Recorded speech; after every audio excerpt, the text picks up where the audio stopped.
G'day viewers, I'm Sammy Gordon and welcome back to the Australian Property Scout YouTube channel. Now, before we dive into today's episode, which is going to be about the 5 biggest property investing mistakes that we see week in, week out, and we speak to people at different strategies within Australian Property Scout.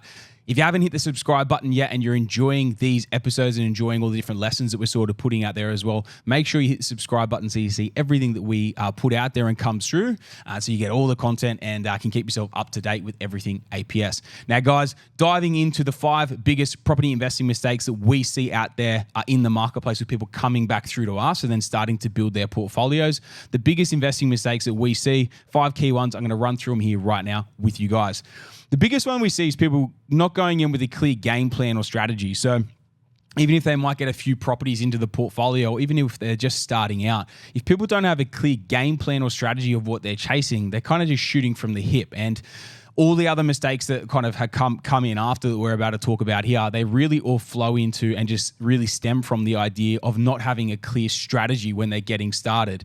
One of the biggest ways or the easiest ways to help refine your strategy is to consume really good content. It's either to work with a mentor and work with someone else that can help you from that front, or it's to consume really good content that helps you build your strategy and helps you build your knowledge base and the education base when it comes to property investing, so you can make very, very intelligent decisions when you get out there and start. If you do need help from the education piece, make sure you tune into All Scouting Australia podcast. And if you need help from the mentoring position, hit us up over at australianpropertyscout.com.au. But this is legitimately one of the probably the most important piece of the puzzle and of the strategy to make sure that you are able to keep building a portfolio, because realistically you can't retire off one deal. You need to build a portfolio out to achieve whatever the goal is that you're chasing. So strategy, guys, number one, most important thing. The second one is buying in your own backyard. It's probably the most common one that we see. A lot of, first-time investors or people starting out, they speak to their parents. Their parents are like, "Oh, we made good money buying here. You should buy here. You can go drive past it and see it, all the rest of it." I don't want to go and see a property that I bought. I don't want to have any sort of emotional attachment to it. I want it to be like a business, right? Like every property should be almost like an employee in your business, which is your portfolio, and that's how you should view it. Property manager can manage it and look after it and everything from that side of things. The chances that the suburb that you're in, or the cluster of suburbs where you live or where you've grown up or whatever, is one of the best investing locations in Australia, which has over 15,000 suburbs to choose from, is extremely small. It's an extremely finite chance that area, that suburb, that specific region or whatever, even in total, might be one of the best investing regions in Australia.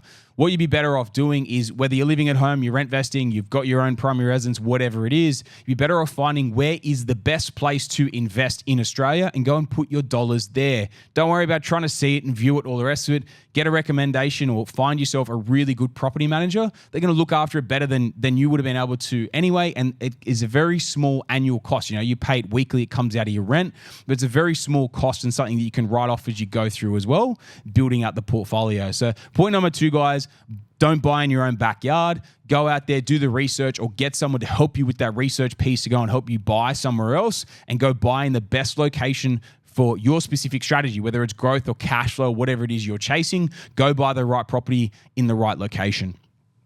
Number 3 is getting fixated on, it's all about interest rates, right? And borrowing money. It's probably getting fixated on the interest rates and the cash flow that sort of come off it as well. And even around LVRs and stuff too. So it's almost like 3 in 1 there, right? So fixated on the rates, just because someone might be slightly cheaper than someone else, it doesn't mean they're a better lender. There's a lot of other things that make up a good bank that you should be taking money or getting your money from as well. And sometimes the guys with the lowest rates have the tightest policies, so it can be really hard to get your money back out and keep moving. You might lock yourself into someone that's not flexible at all. They might have a great rate, but that might be the only benefit in the scenario. They also might not have offset accounts or redraws or anything like that. So even though the rate might be low, you might be missing out on a lot of other benefits that you might be able to get. If we then roll that into the next one being sort of cash flow as well, negative cash flow, in the current interest rate environment where we are right now, which is early 2024, if you're basing your decision on whether you can get something that's positive cash flow or negative, which we've had a few people before say to us, "Oh, I'm not buying this unless it's at least $1 positive."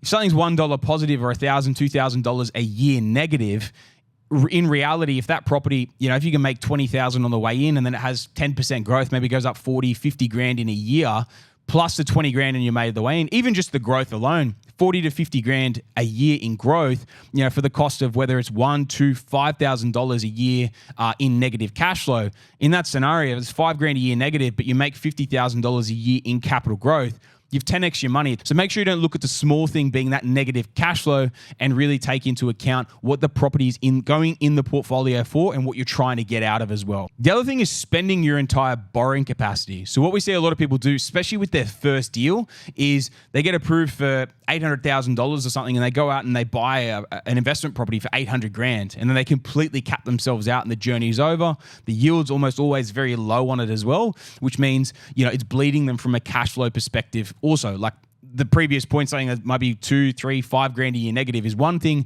but you buy a property for 800 grand, it rents for $500-$600 a week. You're going to be bleeding about $20,000-$25,000 a year negative. It's not a position you want to be in.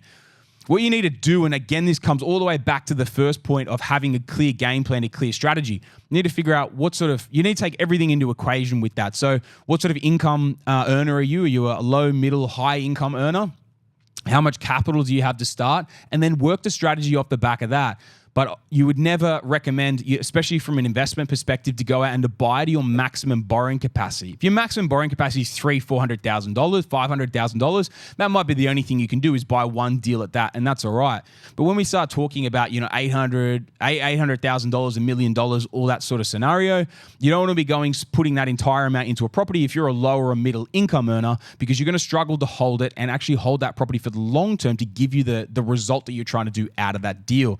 So be very careful with your maximum borrowing capacity and how you might split that up into either one or multiple purchases as well. The final one is probably it's probably the most important, or it's definitely up there as being one of the most important, but it's around impatience and being patient and not rushing your decision. One of the biggest things that I've seen people make the mistake out there before is it takes them 3 years to save their first deposit. It takes them 3 months to get the pre-approval in place. And then they go out and they buy one of the first properties they see on the first weekend they go out and inspect. They always get buyer's remorse because they got the FOMO, they got all excited and they went out and bought it. And it was one of the worst things they could have done. What you want to do when you get out there, if you're not going to engage a professional to help you with the purchase, you need to study a market and learn to understand a market.